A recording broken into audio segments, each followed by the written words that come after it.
Hello, hello, hello. How are you guys doing?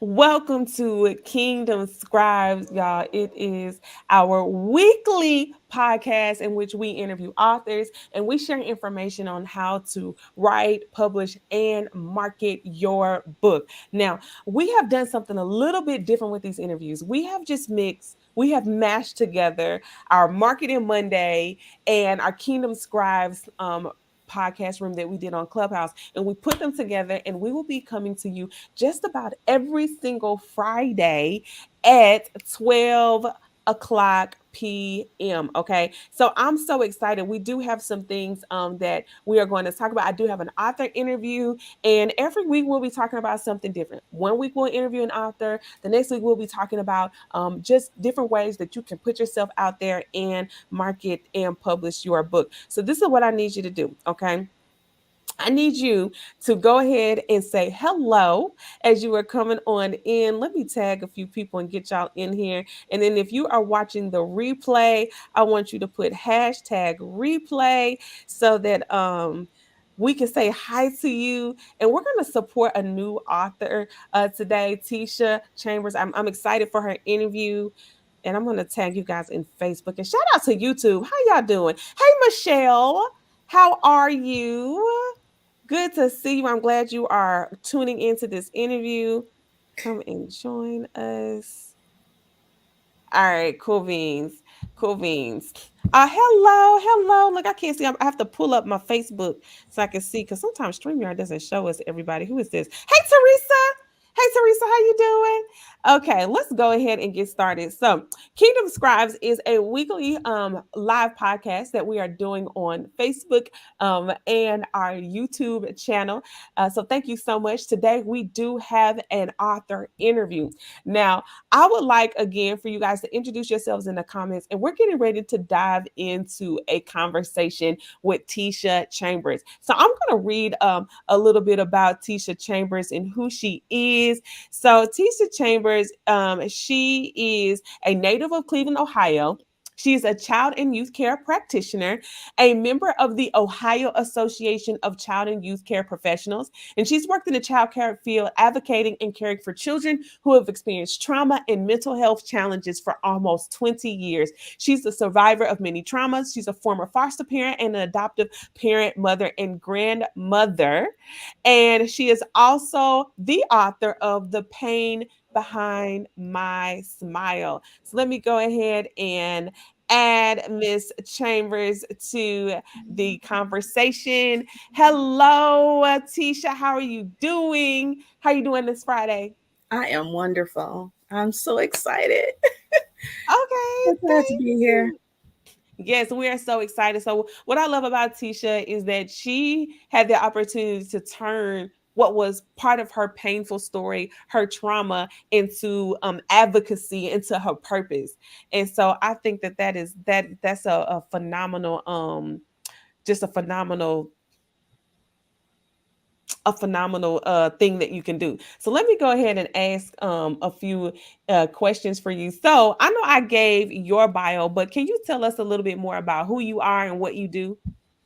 I am a child care provider. I am a child care advocate. I am currently working with children. I still work in the field of mental health and working with children who have been traumatized, sexually abused, physically abused, you name it. It's a field that I love, is what I love to do. And I did not know that this was going to be my full blown purpose, but I actually love it. I couldn't see myself doing anything else. So the pain behind my smile is just about that. My experience with trauma as a child, being sexually abused from ages 4 to age 13, while also becoming pregnant by my stepfather, who was my perpetrator. And so it was a very hard story to write, but it was very much needed story that I had to put pen to paper to do. And so I'm so grateful and thankful for that because it led to my healing. And so I sit before you today, I can actually smile and have it be a real smile and be really happy with myself and love myself. And so my purpose is to share my story with other people who have also experienced trauma, because it doesn't discriminate. It's very rare that you'll find someone who says, I have not lived through any trauma. Um, we've all experienced something. It doesn't have to be sexual abuse. It could be, war, you've been in the war, a veteran, um, domestic violence, drug abuse, any type of thing that invokes your emotion, an event, and it could be multiple events. And so that also leads into other things, and that's where the mental health comes into play. That's good. Thank you so much, Tisha. Look, we have Michelle says so brave. It is brave to relive parts of trauma, and it is brave to decide that you're going to break through the shame, right? Yeah. The past experiences, the cover ups to share your story. And so we've had a lot of people that have come through Beyond the Book Media, and they're telling hard stories. I want to know in the comments, or you can just let us know if any of you guys are currently writing a painful story, right? If you're currently writing something that you're not really proud about that it happened in your life, but God wants to use that, because I believe, Tisha, just you in your obedience and you showing up, you show what's possible. The mere fact that you said that you are smiling, Yeah. right, and that you have find peace and joy in being able to share that to potentially help someone get through their trauma. So I think that's phenomenal. Okay, well, I have another question for you. So, can you tell us just a little bit about your book and who your book is for? The pain behind my smile. First, the title is because I found out through my Scribe sisters, and I'll talk about that in a little bit, that the pain behind a person's smile is, there's a term for that, and it's called being an exodentesius. And so that's who I was. I could be around people and they never knew. A lot of people, after reading the book, said, I didn't even know that you went through those things, because I constantly, I didn't show it. My kids didn't know a lot of the things that I had been through. They never saw that side. I just knew that internally it was affecting me and I was suffering. And so that was the reason for writing my book. One, I wanted to be seen, because when you're going through trauma, especially sexual abuse, you just feel like you're invisible. And a lot of my childhood, I felt like I was invisible, and that, that no one really cared to seek answers or really find out it the appropriate way. And I blame myself for that. And so I knew that one day I was going to write the story. I didn't know how I was going to go about it, because every time I tried to talk about it or started writing, I would rip the paper up, or I would try voice recording and I would tear the tapes up. But what I found is that in, wanting to get to finally tell my story, it was God pressing upon me to say, you are going to bare your soul. You're going to bare yourself. You're going to be naked, and you're going to put it all in the form of a book. And I knew that years ago. Like I said, I just didn't know how I was going to go about it. And then when the time came, I knew very well it was the time, because everything was put into place for me to do it. And so I wrote the book. Who it's for is for anyone who has children, Mm-hmm. because I think it's very important for us to understand we're so trusting with our kids. You think just because it's somebody that you know, but a lot of times, you know, children become victims by the people that they know, who should be protecting them, who their parents trust. You think, oh, that's aunt, or my uncle, cousin, whoever it is. You're supposed to feel comfortable, but the reality of it is that those are the people who are the very ones who end up hurting our children. And so for me, that was my case. I'm pretty sure there was trust involved in the beginning, and then you go through this process of being groomed. I was groomed. I was violated twice, by two different people, and just so happened that the second time was a number of years. And so and I was just ashamed to say anything, to tell. It was fear. So all these things were put into place. And I think it's important to understand your children. understand any child, to talk to them, to ask questions, to instill values of knowing when someone is crossing the line, or attempting to do things that are inappropriate, to explain what that is, to talk about body parts and things like that. And don't give them little pet names. When I grew up, it was little pet names, and you didn't actually say what the body part was. And so just having those conversations with your children, or any child in care. But then also, my story is for, in the beginning part of your writing journey, you want to have a target audience, right? But for me, I just felt like it just spread across so many things, because I've experienced domestic violence. I've experienced the sexual abuse and the physical abuse and drug abuse, and so many different things. And so for anyone, all those experiences to me are it's traumatic. And so for anyone who's dealing with trauma, my story is for them.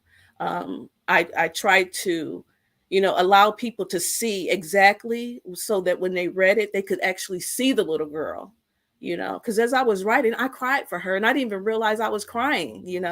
Um, Tears would just be running down my face, and not even understanding, because the one thing that I do know, I have so many thoughts, so I want to slow down a little bit, because I just want to get these out, is that when I was writing, it was as if God was saying to me, now is the time you didn't get a chance to be seen, or for to tell your side of the story.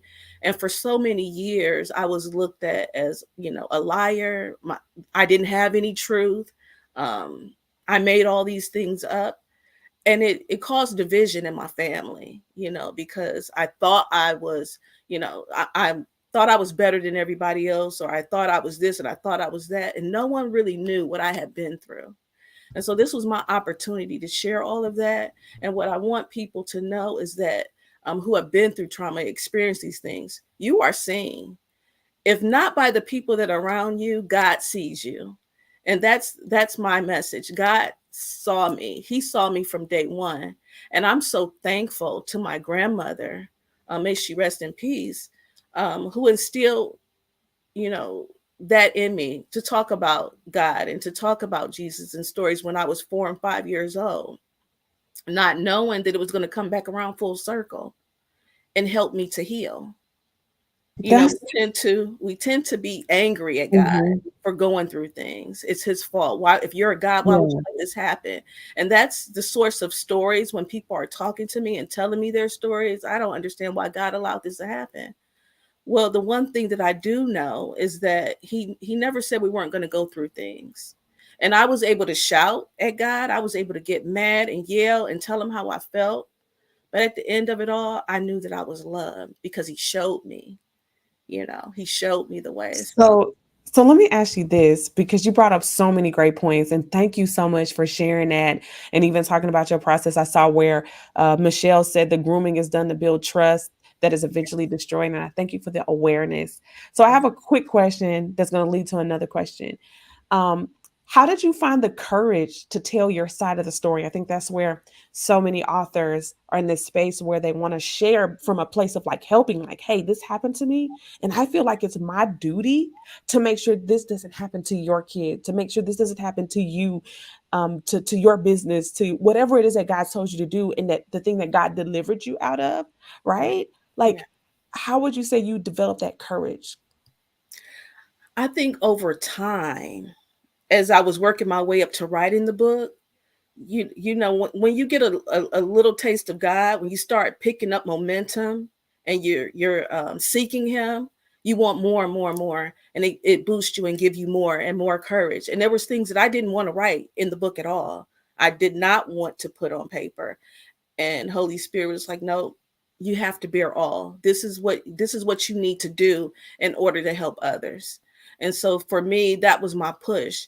um I'm amazed at myself that I was able even to get through it, to um it's like God would send people to encourage me or tell me, what, are you writing today? Who knew that I was writing?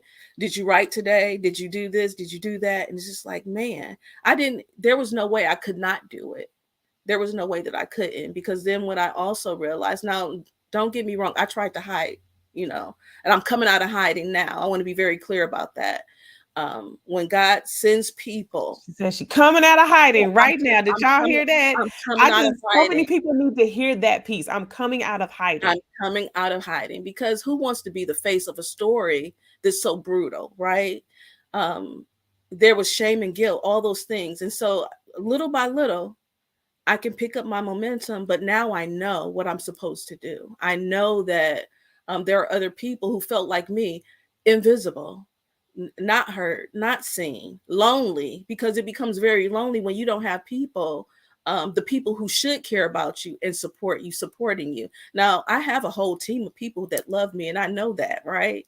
But there's something different about those who you feel like should have been there to protect you, who should have been there. And Right. so for me, it's just building courage, seeking Mhm. God first and foremost.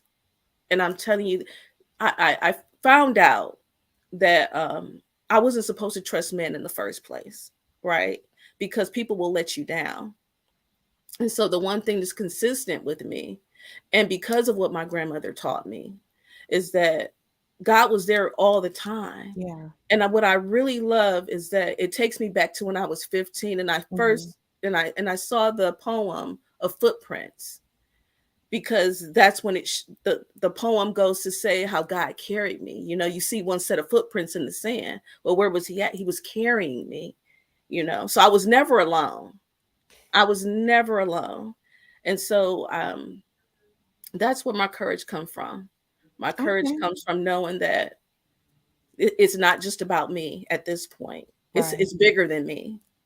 So, okay. So, you guys, I want you guys to pull courage from Tisha's story. If you have a hard book to write, or even a book, it may not even be a hard book. I think sometimes, Tisha, God might be telling us to write a book on how we built our brand, or how we started our ministry, or how we launched out, or how we overcame a particular a trial or trying to this. It's not always tied to some area of trauma, but the enemy will have you thinking that you don't know nothing, that nobody wants to hear from you, that no one's going to buy your book, that no one's going to support you, and that's not the case. So I just believe, Tisha, that it takes courage to be an author, period. It takes courage to put what God is giving you, and combine that with your own intimate details and experiences, and say, hey, world, look, I'm bearing myself for you to see. So I want to thank you for your courage. Well, I guess I have one last question for you, right? Um, I have a question, and if you guys don't know, she is a Beyond the Book Media published author, and we're so grateful to have her, and I'm so grateful that you're a part of our community. My question is, why did you choose Beyond the Book Media to publish with you? Well, I'll tell you, at first, I was kind of searching around and I called my sister and I said, I need a publishing company. I'm ready to write my book. And she says, we're going to pray on it. We pray together. She says, God's going to send who you need to work with. And man, I tell you what, 2 days later, she sent me a text. I don't know about this, but this is what I saw. This is what I came across. And she sent me the information. And it was a 3-day map your book out challenge, 3 days. And I thought, okay, let me just check and see. And when I got on there the first day, oh my goodness, I was pulled in. I said, this is exactly what I need. This is exactly what I need. When I talk about praying with you, for you, um, just walking you through the steps of what it's going to be and what was going to happen, I was pulled in. And then it was, okay, so now you've done the 3 days. There's going to be a 21-day challenge where you're going to write your book in 21 days. And I said, there is no way. And I even went back and forth with one of the coaches when she told me, you're going to finish your book. I said, no, I won't. But this is the thing. As I started going through the process and we were having our book writing groups, and there was something to do daily, man. And then our accountability groups, I was done well before the 21 days. I had my draft already, but I didn't even want to speak about it. I didn't even want to say that I had done it because I had already told her this is not going to happen. And she says with so much confidence, you will be done. And I just did not believe it. But our accountability groups, I can tell you now to this day, my scribe sisters are still my scribe sisters, and we're getting on at 5 o'clock. We had to cut down because of our schedule, because we were meeting for we were meeting for 3 days a week, and now we meet every Wednesday at 5 a.m. in the morning, and we're praying together, and I could not imagine doing anything without them. So the whole experience of the process of walking through and having people that no matter what I could message, I can shoot a text and get a phone call if I was hung up. And believe me, there was warfare all around me. There was so many things that was happening to stop me from writing or to stop me from going through the process. And so I'm very proud of myself. I'm very happy that I made the choice to work with Beyond the Book Media, because I don't think it would have turned out the way that it did had I not done that. So I'm grateful to my sister for giving me that information. I'm grateful to the team for working with me and walking me through every step of the way. Matter of fact, if you remember, I had to come to see you to tell you face to face what Yes, I remember.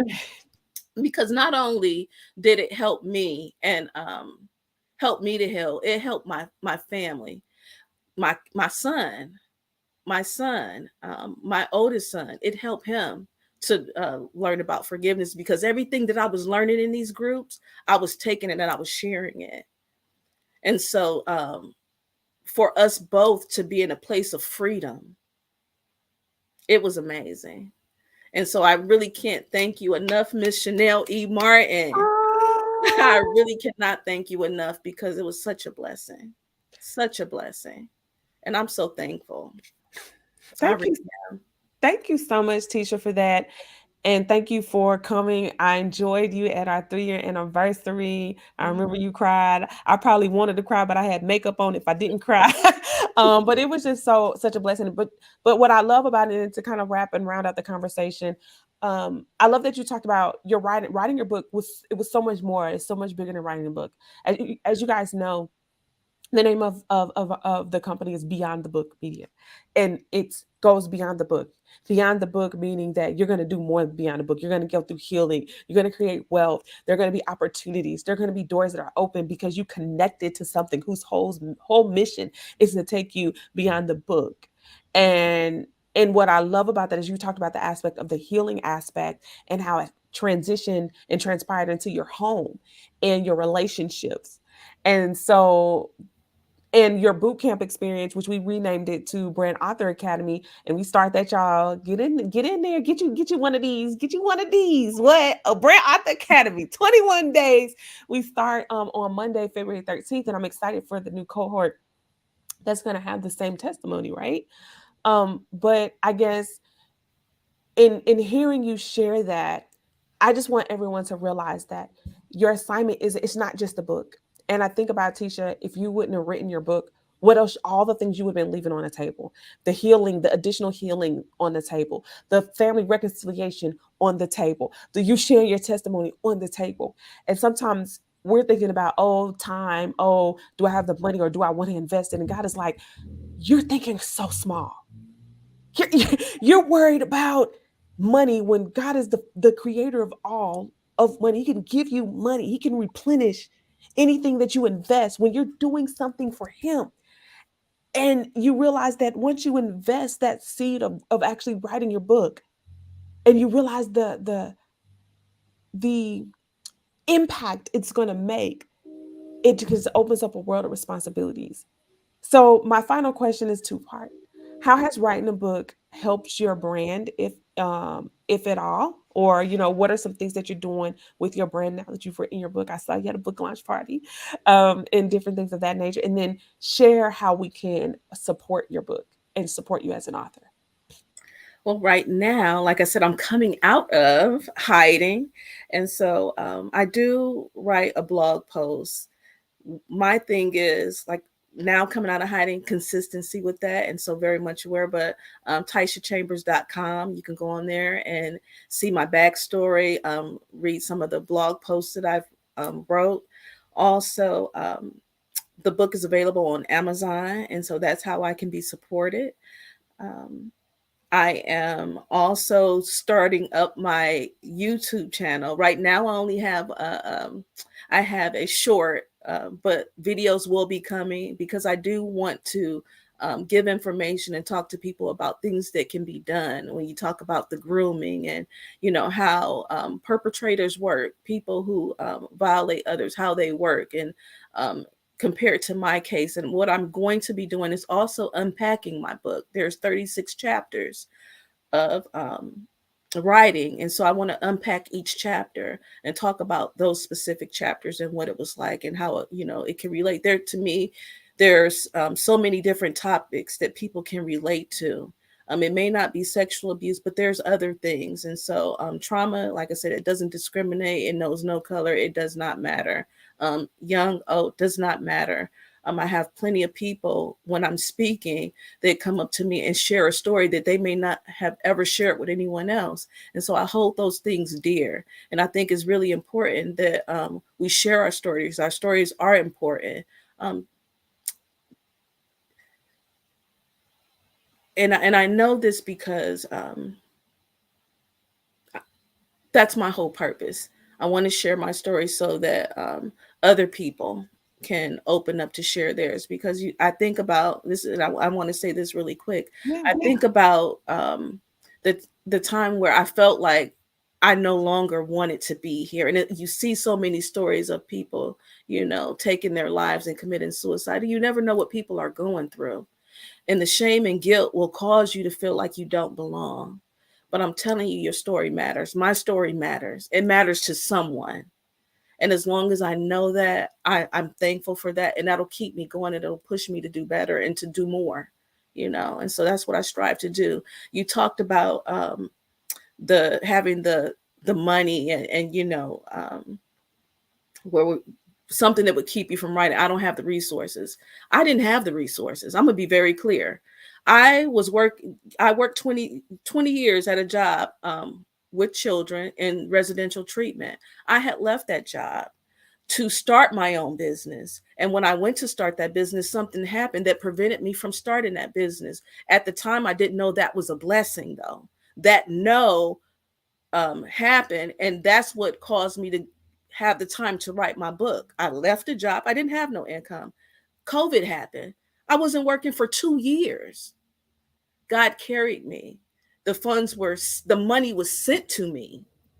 So I'm telling you, and I'm a firm believer, you don't have to have the resources. God will give you what you need, especially when you're doing works for Him and kingdom business work, you know. And so I'm thankful for that. I wanted to just share that because that would stop someone. I don't have the money to do that. Oh, this is too much and this is that. It was given to me. And at first, I want to say I was halfway in and I wasn't sure. Let me just put half down. And I said, you know what? Holy Spirit said, no, you won't. You'll pay all of it. You'll do it because this is what you're supposed to do. And so, yeah, resources, I wouldn't even worry about that. Put your mind to it, decide you're going to do it, and then just keep pushing forward. That's what I was able to do. Well, thank you so much, Tisha, and I'm glad you spoke on that because that's been my whole life, right? God Yeah, loves to do the impossible. He loves absolutely. to put you in situations that are impossible so he can make things possible, right? Because he's an infinite God.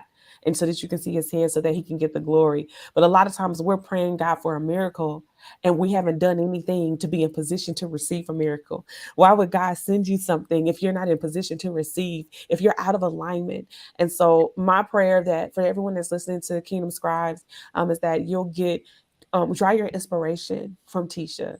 Uh, I believe that Beyond the Book Media honestly is a supernatural company. I'm just gonna say that. But why do I say that? Is because that we've had many authors, Tisha, that have come through that is like God has sent me to you, and the money just showed up. And we don't brag to be the cheapest, right? That's because that's not my ministry. But what we do know is that it pushes people to invest and believe in themselves and to produce quality work. and we're gonna pray you through the process. So thank you so much, Tisha, for sharing your story. You guys can find her book, uh, the pain behind my smile. You can find it on Amazon. If you just do a quick Google search, I did post a link in the comments, and you can also just put the pain behind my smile, put Tisha Chambers, find that book, and support her. And I want to say one thing, Tisha, if you haven't done this already, I want you to develop a curriculum um, surrounding grooming and triggers. Yeah. I want you to develop that because I believe God's going to do something with that. It's going to bring you in to start training youth workers, especially people that work with the youth, like you, that work with the youth, so that they can be able to identify that, like behaviors, what's happening, especially like in schools, educational systems. So we're going to be able to call those things out and say, oh, maybe this person is scared to go to the bathroom, or different things of that nature. I don't know what the triggers are, but I believe that God had you write that book so you can heal. So now you can go do the advocacy work that you're called to do. So if you haven't already written that curriculum, it's time. It's time. God wants to send you out. So I wanted that was dropped in my spirit as you were talking. I wanted to make sure I shared that. Thank you. So Absolutely. all right, guys. Well, thank you guys so much for joining another episode of Kingdom Scribes. We'll be back next week. We'll be talking about something totally different. Probably have some marketing, some sales advice, but make sure you mark your calendar to join us on Fridays at 12 o'clock on our YouTube channel and on our Facebook channel. We're excited to get with you, and you guys have a wonderful and blessed day. Bye bye.